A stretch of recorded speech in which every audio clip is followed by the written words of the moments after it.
स्वागत है आपका अभेद ऑनलाइन क्लास में। और आज की इस क्लास में हम लोग आरबीसी के विषय में पढ़ने वाले हैं। आप सभी जानते हैं कि आरबीसी ब्लड का एक ठोस भाग होता है, ठीक है।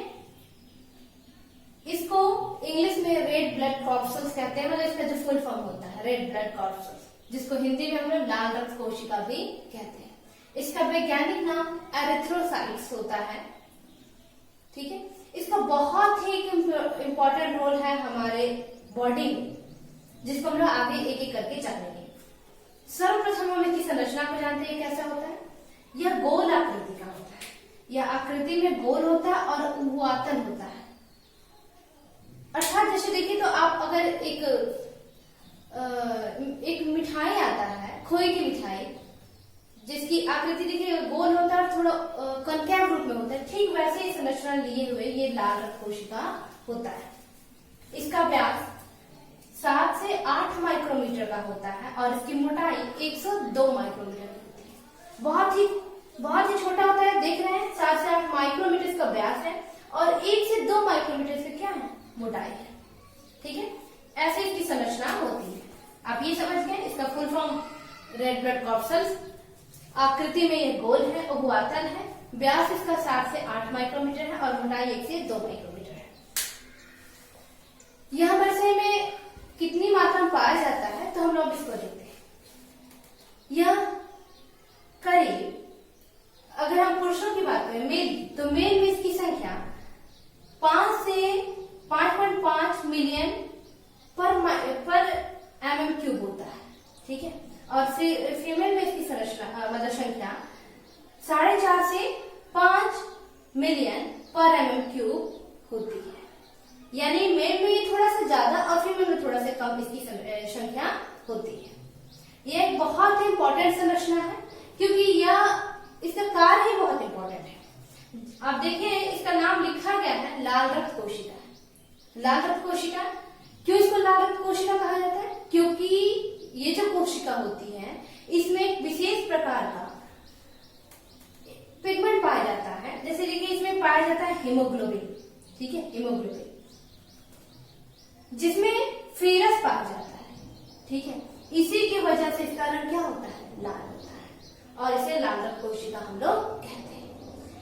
चूंकि इसमें हीमोग्लोबिन पाया जाता है, तो इस हीमोग्लोबिन में क्षमता होती है कि एक हीमोग्लोबिन का अणु चार ऑक्सीजन के अणु को बांधने की क्षमता रखता है। यानी आप लोग ये सोचते हैं, आप लोग बार मैंने पिछले क्लास में बताया है कि हमारे शरीर में ऑक्सीजन आता है बाहर से, हम लोग लेते हैं श्वसन के द्वारा, और लेने के बाद वो ब्लड से मिलकर के पूरे बॉडी में जाता है। अब सोचिए कि ब्लड से मिलता कैसे है, तो यही जो हीमोग्लोबिन है ना, जो कहाँ पाया जा रहा है, लाल रक्त कोशिका में। तो ये हीमोग्लोबिन, एक हीमोग्लोबिन का अणु 4 ऑक्सीजन के अणु को क्या करता है, बांध देता है और बांध करके उसको बॉडी के एक पार्ट से लेकर के दूसरे पार्ट में पहुंचाने का कार्य करता है। क्योंकि देखिए एक हीमोग्लोबिन का अणु 4 ऑक्सीजन को बांध करके बॉडी के अन्य भागों में ले जाता है, इसीलिए हम ऑक्सीजन का वाहक भी इसे कहते हैं। और एक हीमोग्लोबिन के अणु में ऑक्सीजन के 4 अणु को बांधने की क्षमता होती है। तो इसका बहुत इंपॉर्टेंट रोल है कि नहीं। अगर ये हीमोग्लोबिन ना रहे, जो कि कहाँ पाया जा रहा है, लाल रक्त कोशिका में, अगर ये ना रहे तो ऑक्सीजन का हमारे शरीर में एक स्थान से दूसरे स्थान तक जाना काफी कठिन हो जाएगा, नहीं जा पाएगा वो। इसीलिए इसका बहुत इंपॉर्टेंट रोल है। और इसी हीमोग्लोबिन में फेरस के मौजूद रहने के कारण हमारे इस कोशिका का रंग लाल हो जाता है, ठीक है। यह अगर एक बार इसका निर्माण होता है, इसका निर्माण कहाँ होता है, तो जब हम भ्रूणीय अवस्था की हम बात करें, तो भ्रूणीय अवस्था में इसका निर्माण यकृत में होता है, जबकि वयस्क होने पे इसका निर्माण अस्थि मज्जा यानी कि बोन मैरो में होता है। भ्रूणीय अवस्था में इसका निर्माण यकृत में हो रहा है और वयस्क होने के बाद इसका निर्माण अस्थि मज्जा में हो रहा है। मतलब जब कोई भी शिशु जब भ्रूणीय अवस्था में रह रहा है तब इसका निर्माण यकृत में होगा, और उसके बाद जब वो एक न्यूबॉर्न बेबी के रूप में आ जाएगा बाहर, उसके पश्चात इसका निर्माण अस्थि मज्जा में बोन मैरो में होने लगता है, ठीक है। हम किसकी बात कर रहे हैं, हम लाल रक्त कोशिका की बात कर रहे हैं। तो इसका यहाँ पे निर्माण होता है। एक बार निर्माण होने के बाद ये करीब 120 दिन, करीब 4 महीने 4 महीने तक यह जीवित रहता है और 4 महीने तक अपनी क्रियाविधि को करता है। उसके बाद इसका क्या हो जाता है, विखंडन हो जाता है, ये डिस्ट्रॉय हो जाता है।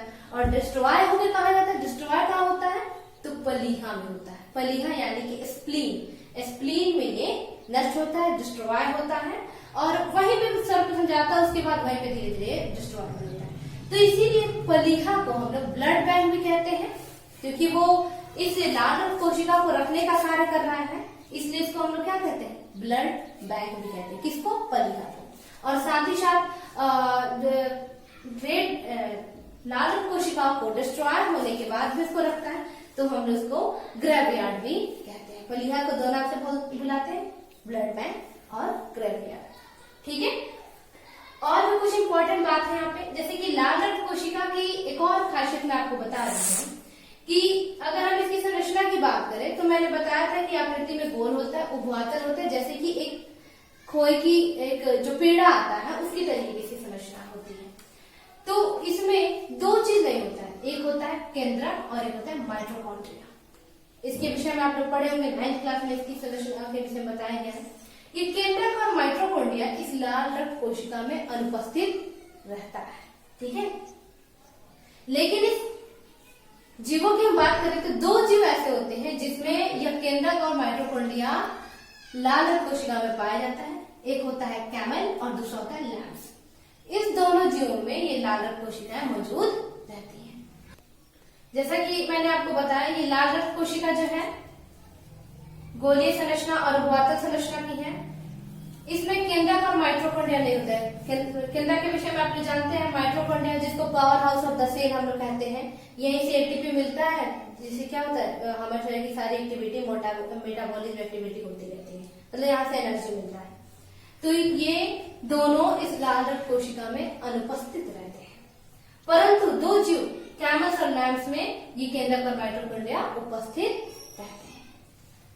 मैं एक बार रिवीजन करती हूँ, मैंने क्या क्या पढ़ा है। मैंने पढ़ाया कि लाल रक्त कोशिका, रेड ब्लड कॉर्पसल्स, इसका साइंटिफिक नेम एरिथ्रोसाइट होता है। इसकी संरचना की हम बात करें तो इसकी संरचना गोलीय होती है, उभवातर होता है और इसका व्यास 7 से 8 माइक्रोमीटर का होता है, जबकि इसकी चौड़ाई 1 से 2 माइक्रोमीटर की होती है। संख्या की बात करें तो मेल्स में 5 से 5.5 मिलियन होती है पर क्यूबिक मीटर में, और फीमेल में 4.5 से 5 मिलियन पर मीटर क्यूब में होती है। मैंने बताया कि लाल रक्त कोशिका लाल क्यों होता है, तो इसमें हीमोग्लोबिन पाया जाता है, हीमोग्लोबिन जिसमें फेरस पाया जाता है। इसी फेरस की मौजूदगी के कारण यह जो कोशिका होती है लाल रंग की हो जाती है। और ये हीमोग्लोबिन एक बहुत ही इंपॉर्टेंट कार्य करता है। क्या इंपॉर्टेंट कार्य, तो इसका एक अणु ऑक्सीजन के 4 अणु को बांधता है और बांध करके रखता है, जिसके कारण हमारे बॉडी में जो हम रेस्पिरेशन से ऑक्सीजन ग्रहण करते हैं उसको हमारे शरीर की जो कोशिकाएं हैं वो शरीर के विभिन्न हिस्से में ले जाने में मदद करती है। जीवन चक्र में आए तो लाल रक्त कोशिका 120 दिन तक जिंदा रहती है। ये बनती कहाँ है, तो फीटस स्टेज में ये यकृत में, और आगे चल के ये अस्थि मज्जा यानी कि बोन मैरो में इसका निर्माण होता है। और उसके पश्चात 120 दिन तक जीवित रहने और कार्य करने के पश्चात यह पलीहा में चली जाती है, जहाँ पे उसका धीरे धीरे विखंडन, मतलब यहाँ पे वो डिस्ट्रॉय भी हो जाती है। इसी वजह से पलीहा को हम लोग ब्लड बैंक भी कहते हैं, और डिस्ट्रॉय होने के कारण उसे ग्रेवयार्ड भी, किसका, लाल रक्त कोशिका का ग्रेवयार्ड भी कहा जाता है। तो आप लोग ये सारी चीजों को समझ गए, साथ ही इसके कार्य को भी जान गए कि कार्य क्या करता है। तो ऑक्सीजन को ये लेकर के पूरे बॉडी में एक भाग से दूसरे भागों में पहुंचाने में इसका बहुत बड़ा योगदान होता है। तो मेरे ख्याल से आपको ये मेरी वीडियो अच्छी लगी होगी। कल की क्लास में हम लोग WBC और प्लेटलेट के विषय में जानेंगे।